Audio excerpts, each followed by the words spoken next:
king of German mercenaries. Chapter 181, The Idea of Breeding Horse Breeds. Although the spring plowing was going on in a lively manner, Marin was not in a good mood when he saw so many draft horses. After all, these horses were draft horses.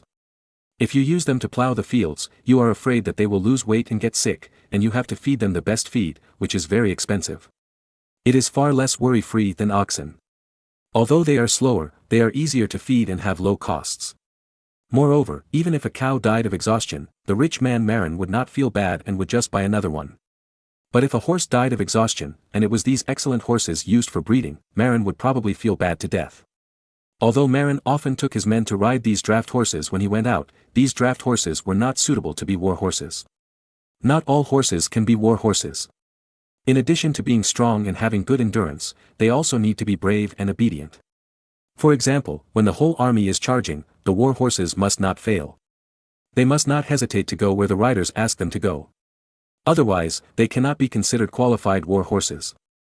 As firearms were introduced into warfare, the requirements for war horses became higher. This was because war horses had to adapt to the violent explosions and even the air waves generated by the explosions. Of course, it was also possible to plug the ears of war horses to avoid these sounds. However, when an explosion occurred, the shaking of the earth was inevitable. Therefore, war horses needed to be able to cope with such situations, so as not to be frightened in battle and abandon their riders and run away. Therefore, not all horses can be used as war horses. Among a group of horses, only a few are suitable for being war horses. Most horses can only be used as pack horses and draft horses. For example, the draft horses that Marin got from the French were not much worse than war horses in terms of physical fitness, endurance and speed, and some were even similar. However, these draft horses had average psychological qualities, and once faced with a fierce and cruel battlefield, they would probably be deterred and not dare to move forward bravely. Of course, although these draft horses were used as draft horses by the French knights, their breed was basically the same as the war horses used by the French knights. In fact, some draft horses and war horses were clearly born from the same mother. In terms of bloodline, there was no difference between them and those war horses. The only difference might be their psychological quality. It was for this reason that Marin kept these draft horses for breeding, because their bloodline was similar to that of war horses. However, they were eliminated because of their poor psychological quality.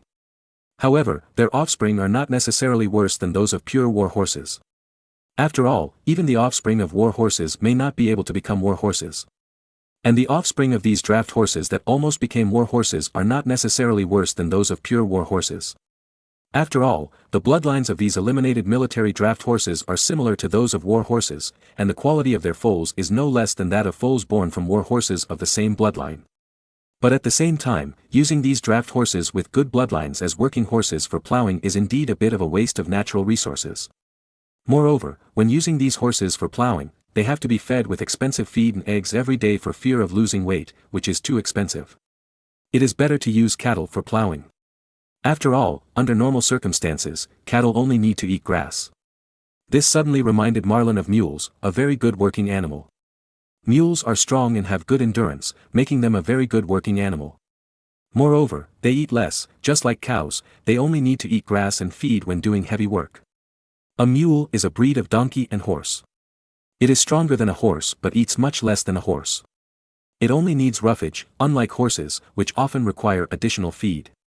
Some mules are born from the mating of male horses and female donkeys, also called donkey mules.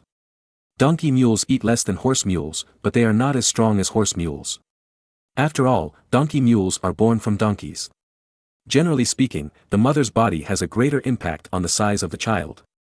After all, donkeys are small in size, and if they are pregnant with a larger foal, they may die of dystocia. Therefore, horse mules are generally larger in size because they are born from mare horses. Donkey mules are generally born from female donkeys, and their size is similar to that of donkeys, so they appear smaller. For ordinary farmers, using mules is actually more cost-effective than horses. If we do not consider the purpose of riding horses to travel, and only consider plowing land and pulling carts, the functions of mules are no worse than horses, and they can even save more feed. Moreover, mules are not prone to disease and are healthier. Just like the 1,030 horses that Marin brought back, if Marin had not insisted that the horse breeders clean the stables every day and feed them clean and hygienic feed, perhaps some of these horses would have gotten sick and died. Mules, on the other hand, are more tolerant of roughage. They can be kept alive and kicking even if they are fed casually. They are not prone to illness. However, mules are not easy to reproduce. Moreover, mules themselves are basically unable to produce offspring. If you want a mule, you must crossbreed a donkey and a horse. Marin had thought about crossbreeding mules for the serfs, but at that time, he absolutely refused to crossbreed the mares and donkeys he had to produce mules. This was too wasteful. He would rather spend his time crossbreeding the war horses and keep the best ones. In addition, the horses used to breed mules are usually inferior horses. For example, the Chinese horses are of poor breed and are generally short. But they can be used to breed mules without any problems. Even if he wanted to breed mules, Marin would not use the excellent French horses he had to breed mules. The horses used to breed mules were generally inferior horses that were not up to standard. It would be a waste to use the pure war horses and draft horses that were only slightly inferior to war horses to breed mules. Moreover, Marin also vaguely believed in the theory of sire inheritance and was afraid that a mare that had given birth to a mule would give birth to a mule when it was needed to give birth to a war horse. Regarding the theory of inheritance from the paternal ancestors, although humans have not yet proven to have this trait, many animals have been proven to have this trait.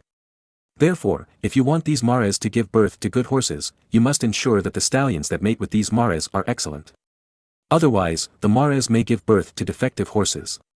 Especially for mares that have given birth to mules, even if they are bred with Arabian horses, because they have given birth to mules before, they may give birth to horses with mule characteristics. In that case, it would be very embarrassing. Marin had learned that, as far as current horse breeds were concerned, the ones suitable for being knights' war horses were all heavy horses. The fighter among heavy horses was the British Shire horse. This kind of horse was very large, and could be called the Yao Ming of horses. The shoulder height was generally over 1.7 meters, and there were many that were 2 meters tall. This heavy horse has great strength. Later, some British breweries used Shire horses to transport beer barrels weighing up to 5 tons. Ordinary draft horses can only pull 1.5 tons of cargo. Even on gravel roads, which are considered good conditions, they can only pull 2 tons of cargo. The strong Shire horses can pull 3 to 4 tons of cargo, and can pull up to 5 tons of cargo, which is very powerful. However, although this type of horse has great power, its endurance and speed are average, making it not very suitable for use as a war horse. It is generally used as a draft horse and is very suitable for transporting artillery. Thinking of this, Marin decided to go to Britain to import a batch of Shire horses for breeding, to provide excellent animal power for the future artillery units. After all, heavy artillery weighing 1 or 2 tons requires strong draft horses like Shire horses to pull. Moreover, Marin also planned to introduce some excellent horse breeds and improve the Shire horse in order to breed heavy war horses that are very suitable for knights. The specific method is to breed Shire horse mares with excellent war horse stallions to produce tall and strong heavy horses with extraordinary endurance and speed. Because the size of the mare largely determines the size of the foal in the future. Therefore, using Shire horses as mare can ensure that the foals born will not be short in the future. And combined with the excellent qualities of the stallion, such as endurance and speed, it is easier to breed an excellent heavy war horse breed. For example, Marin planned to use Arabian stallions and Shire horse mares to breed a new type of heavy horse with both good endurance and speed. Although Arabian horses are only medium-sized horses, they are not a good match for the tall and strong Shire horses, but who cares? Do horses have the freedom to find a partner? The horse owner arranges the wedding night directly. As for the Arabian stallion who can't climb up the Shire horse mare, what should he do? That's easy. Just build a step. Marin only wants an excellent warhorse, regardless of the feelings of a mare. Chapter 182 Planting Alfalfa. Since he wanted to breed horses, Marin felt that he must also pay attention to the feed, for example, the grass problem. In Europe today, horses usually eat ordinary wild grasses or ryegrass, with some oats added from time to time as a nutritious meal, and sometimes eggs. However, Marin was also a child from the countryside. He knew that although ryegrass was also a very good fodder grass, it depended on the situation. For example, if ryegrass is harvested before flowering and fruiting, it is a very nutritious forage grass. However, ryegrass is currently used as a staple food in Europe, and is generally harvested after it matures. At this time, most of the essence of ryegrass goes into the rye grains, while the nutrition of the straw is much worse. Feeding horses with such ryegrass straw is somewhat insufficient in nutrition.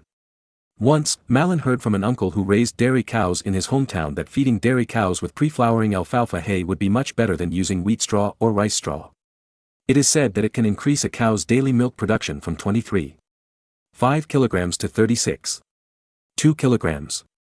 From this, Marin can draw two conclusions. First, alfalfa is a very good forage variety. Second, once herbaceous plants bloom and bear fruit, the nutrients go to the flowers and fruits, and the nutrients in the straw will be greatly reduced. Moreover, Marin had seen farmers grow alfalfa in his previous life. That thing can be harvested several times a year and is very suitable for forage. Moreover, its nutrition is also at the fighter level among forage. Therefore, Marin decided to start growing alfalfa on the island as a forage grass to go with oats. After all, the yield of oats was too low, and eating them every day was too expensive. Ordinary wild grass is not nutritious, and war horses will easily lose weight if they eat it. Therefore, feeding war horses with nutritious alfalfa is not only nutritious, but also saves a lot of oats, reducing costs. In fact, Marin believes that the best food for war horses is soybeans plus alfalfa. Soybeans have higher nutritional value than oats and can be used to extract oil. Alfalfa can provide rich nutrition for war horses on weekdays and tastes good. Therefore, planting alfalfa is absolutely necessary. So, after the spring plowing was over, Marin hurriedly sent people to the inland areas to search for alfalfa seeds. Unfortunately, animal husbandry was not well developed in Europe at that time. Although alfalfa was also grown in Europe, not many people planted it. In Europe at that time, ordinary people raising draft horses usually used aged ryegrass that had the grains removed, and sometimes added some oats or something. The rich and powerful raised war horses, which was very lavish, and they mainly ate oats, which had a very low yield and a very high price. So, there are people who really grow high-quality forage like alfalfa to raise horses, but they are very few. Therefore, Marin sent out many groups of people, but he couldn't find any alfalfa plants. It was not until 10 days later that Marin's men found a horse farm specializing in breeding war horses in the Duchy of Luxembourg, and found alfalfa. Then, Marin sent someone to buy a few bags of alfalfa seeds at a certain price. The price asked by that horse farm was really high. A bag of alfalfa seeds was priced at 10 gold coins. It was simply extortion. Although the spring plowing season had passed, there was still some time left. So Marin hurriedly mobilized 200 oxen and a large number of workers to urgently free up 100 acres, 600 mu, of land to plant all the alfalfa seeds. Of course, before planting, sufficient base fertilizer was applied. For the 600 acres of alfalfa, Marin does not plan to harvest it several times a year like picking grass, but directly waits for them to bloom and bear fruit, and then harvests the seeds. Because Marin was not only planning to grow 600 acres of alfalfa, but also wanted to promote alfalfa on a large scale in his territory as an important forage for horse breeding.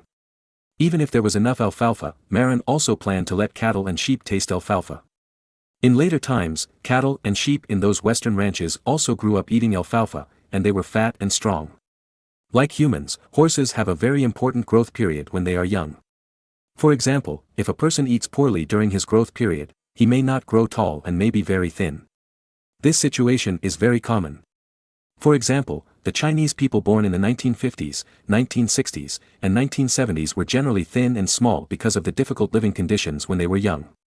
In that era, people who could grow to 1.7 meters tall were considered tall. But when it comes to the children of the 80s and 90s, because they have been well fed since childhood, many of them are tall. When the 90s grow up, 1.8 meters is nothing, 1.7 meters is considered short. Similarly, horses also need high-quality forage and concentrated feed during their growth period. Otherwise, if they don't eat well during their growth and development period, they may grow into skinny and inferior horses. Therefore, during the growth and development period, horses need the best forage and concentrate. Of course, horse breeders also need to take their horses out for a walk frequently to prevent them from eating too much and growing into fat horses.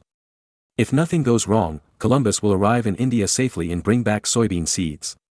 Then, Marin will find a place to grow soybeans and vigorously promote the cultivation of alfalfa. The strongest concentrated soybeans, combined with the strongest forage alfalfa, will not fail to make the foals grow well. As long as they are well fed, the probability of the same batch of horses being able to be trained into war horses is much higher. By then, Marin could also pull out a large number of war horses, forming several organized cavalry regiments or even several cavalry divisions, and crush and trample all enemies with violent charges and ruthless iron hooves. Of course, good fodder is useless without good breeds of horses. So, Marin began to plan to import some good horse breeds. For example, Arabian horses. Of course, there are some good horse breeds in the local area, such as Hanoverian horses, Holstein horses, and Frisian horses. However, these horse breeds have not yet been specifically bred. This is because European countries have not yet begun to pay attention to the issue of horse breeds. Moreover, many of these excellent horse breeds that appeared in later generations were mixed with the bloodlines of other high-quality horse breeds. Among them, the most mixed bloodline is probably the Arabian horse bloodline. Of course, the requirements for war horses vary from era to era. For example, in this era, the physical requirements for war horses are very high. First of all, they must be tall and strong. Because a horse that is not tall and strong enough cannot carry a knight wearing full plate armor.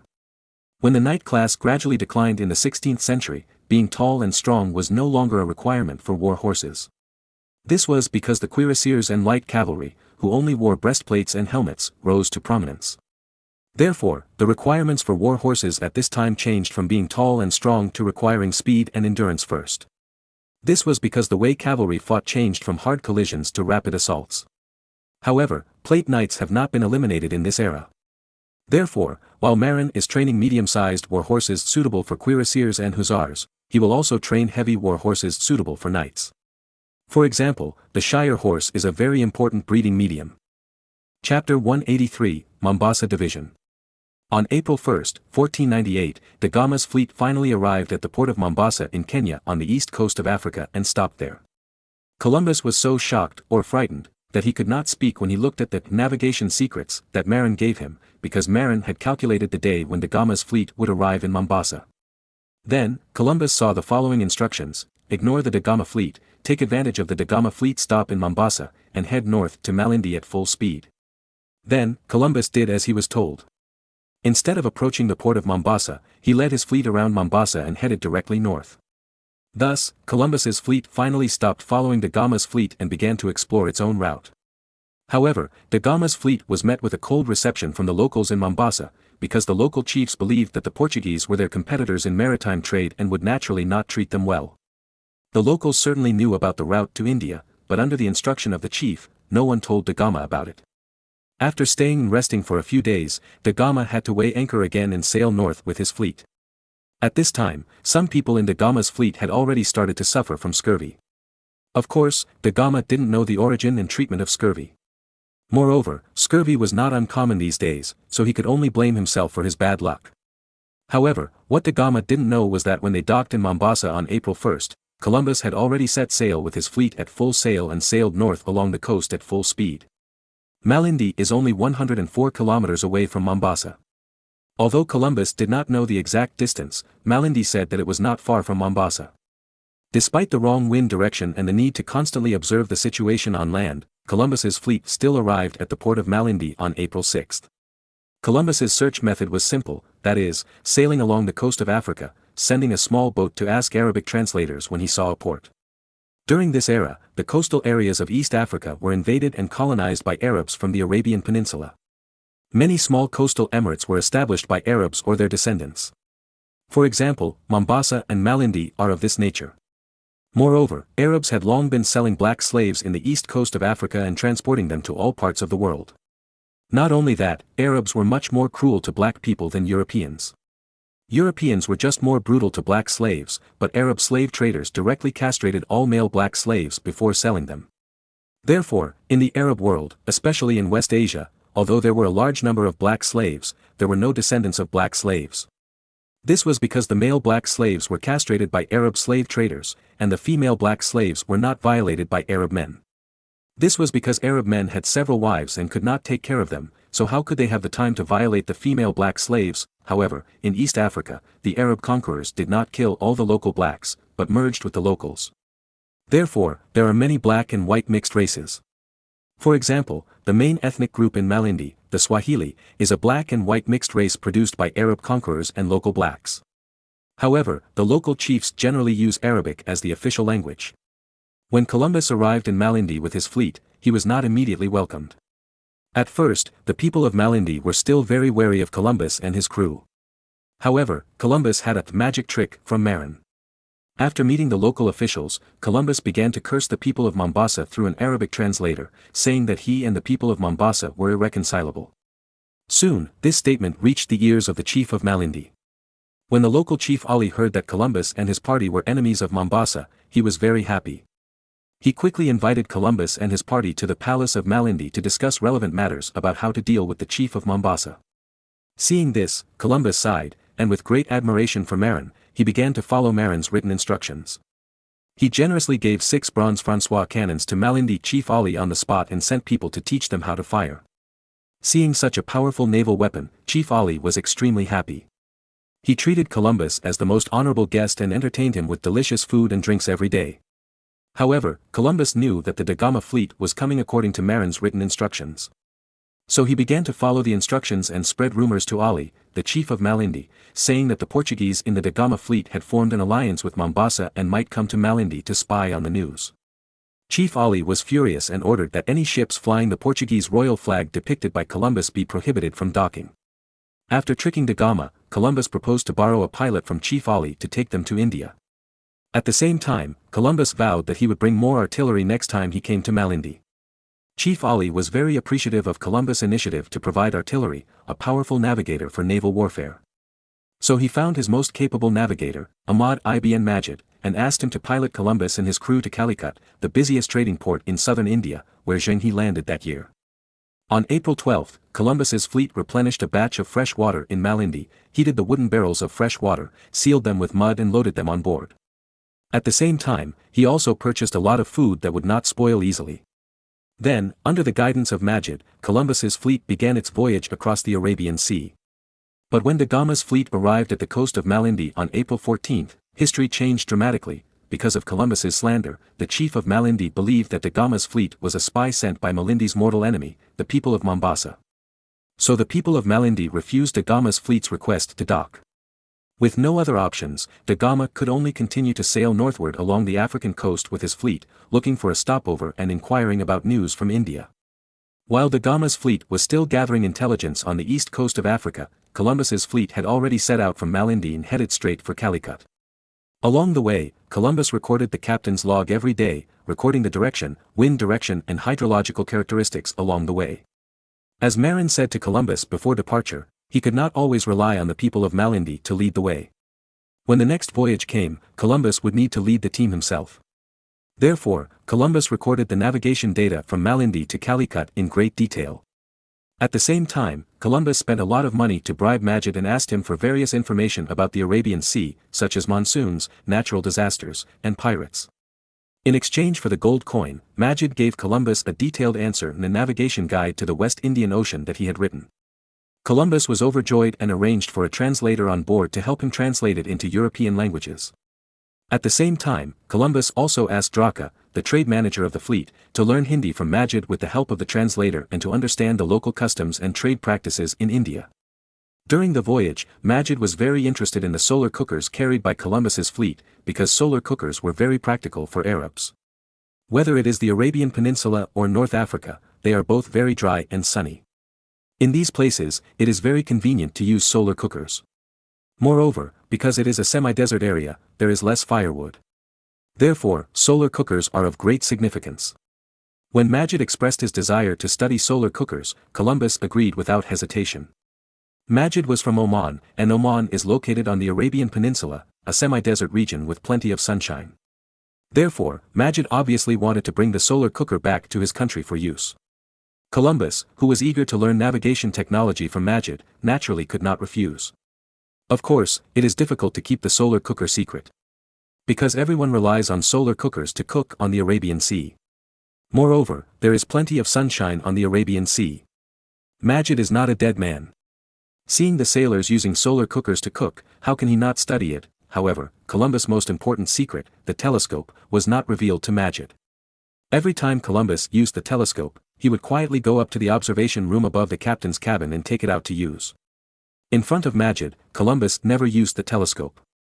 After Majid discovered the novelty of the solar cooker, he was extremely interested and naturally did not notice Columbus using the telescope. After they separated in Mombasa, Columbus's fleet and Da Gama's fleet went their separate ways, and their situations were very different. Columbus went straight to India, while da Gama still had to ask around on the east coast of Africa about India. Chapter 184, Morigen and Bader. Two very special people came to Den Berg Castle in the Wadden Islands today. Because these two people have oriental faces. It turns out that these two are two of the Mongolian doctors recruited by the newly promoted Teutonic Grand Master Philip in the Golden Horde. When Marin left the Teutonic Kingdom, he asked Philip to send someone to the Golden Horde to hire a court doctor to treat his Aunt Tana, so Philip did so. Unexpectedly, after the people sent by Prince Philip arrived at the Golden Horde's royal court, the recruitment operation went exceptionally smoothly. It turns out that the Great Horde, the main body of the Golden Horde, is now in a precarious situation. Its neighbors have become its enemies. Among them, the Crimean Khanate and the Grand Duchy of Moscow, two former subordinates, are the closest to the Great Horde and hope that the Great Horde will perish. The Nogai Khanate in the north is also encroaching on the few remaining territories of the Great Horde. Under such circumstances of internal and external troubles, the people in the Golden Horde were also in a state of panic. Even the imperial doctors had not received their salaries for a long time. So, when Prince Philip's people came to the Golden Horde's royal court to recruit doctors, many former imperial doctors were willing to sign up.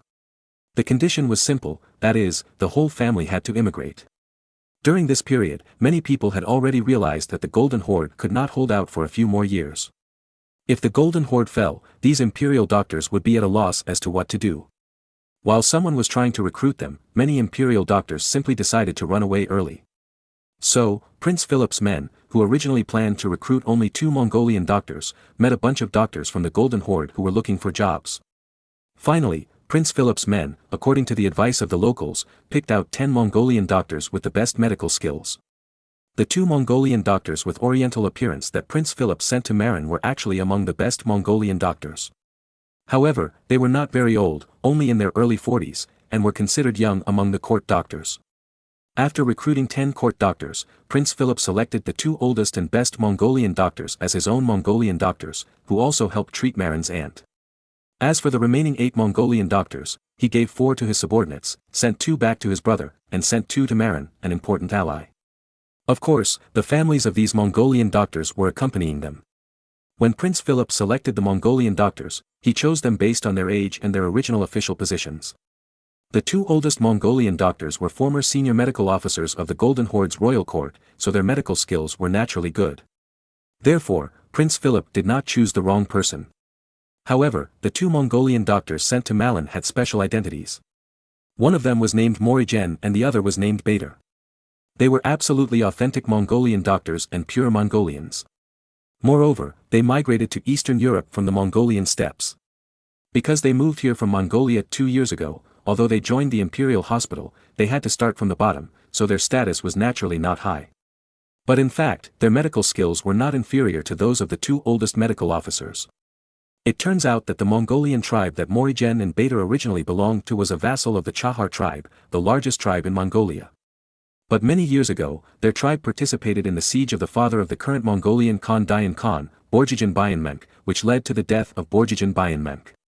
After Dayan Khan ascended the throne, he was unable to retaliate in the first few years after he succeeded to the throne.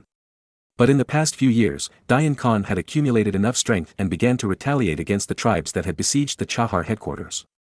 The small tribe that Morigen and Bader belonged to was also defeated by Dayan Khan, and important members of the tribe were also hunted down by Dayan Khan. Morigen and Bader are brothers. Their father was an important member who killed Dayan Khan's father.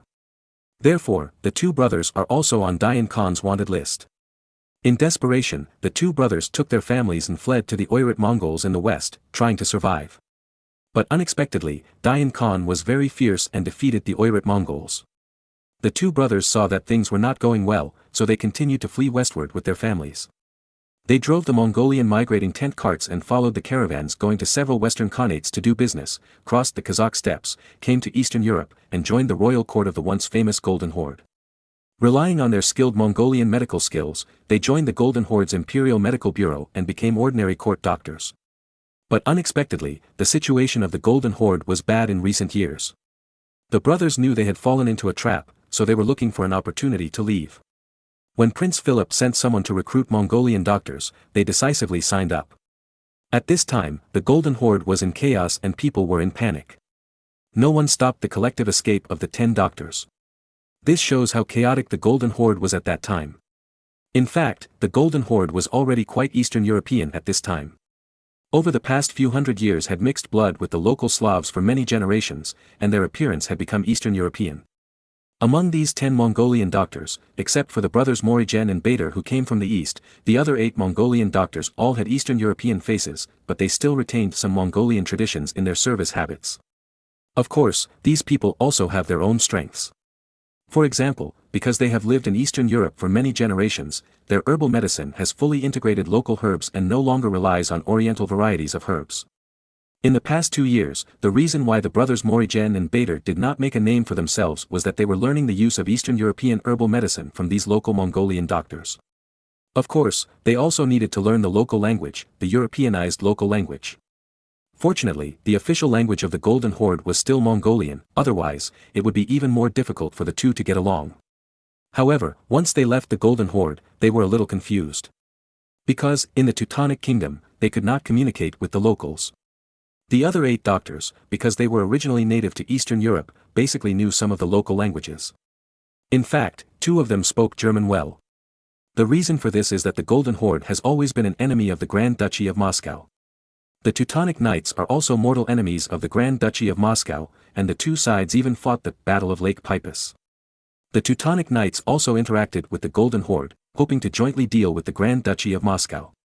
However, later the Teutonic Knights saw that the Golden Horde was equally destitute, even more unlucky than themselves, so they stopped thinking about forming an alliance. However, the exchanges between the 2 countries have not been interrupted, mainly among the people. Therefore, many people in the Golden Horde have also learned the German language circulated in the Teutonic Kingdom, and there are some crappy Mongolian doctors in the Teutonic Kingdom. For example, the Mongolian doctor who treated Aunt Marin before. Poor brothers Marin and Bader, although they are skilled in medicine, they cannot speak the same language and have a purely Oriental look, Mongolian beards, more like bandits than doctors. Therefore, Prince Philip does not like them. Remembering that Marin values the Mongolian doctor, he simply gives him to Marin, letting Marin get a bargain. In fact, the medical skills of both of them are still very advanced. When treating diseases, the medical methods of Mongolian doctors are a bit fierce, but they are definitely effective. For example, in terms of bone setting, the level of Mongolian doctors is absolutely top-notch. Because Mongolians all ride horses, and many people fall off horses and get injured or disabled every year. As a result, Mongolian doctors have seen too many such injuries and have dealt with too many of them. Therefore, injuries caused by falling off horseback are the most common patients of Mongolian doctors. It is even said that in the Qing dynasty, there was a minister who almost fell out of his head and was roughly cured by a Mongolian doctor. Moreover, Mongolian doctors are excellent veterinarians. Those rough methods may be a bit scary when used on people, but they are very practical when used on livestock. Especially when it comes to caring for horses, Mongolian doctors are absolutely unrivaled in the world. Marin had heard that after Huang Taiji conquered Mongolia, he specially hired a large number of Mongolian doctors as military veterinarians to manage horses, which reduced the non-war damage of horses to the extreme. Of course, Mongolian doctors can also treat patients. At least, they are much better than the current European doctors who bleed. So, Marin decided to temporarily let these 2 guys serve as his court doctors and part-time veterinarians to help him take care of the horses. For a long time afterwards, Marin entrusted the lives of the people and horses in the castle to Marin and Bader, 2 Mongolian doctors with rough looks and equally rough treatment methods.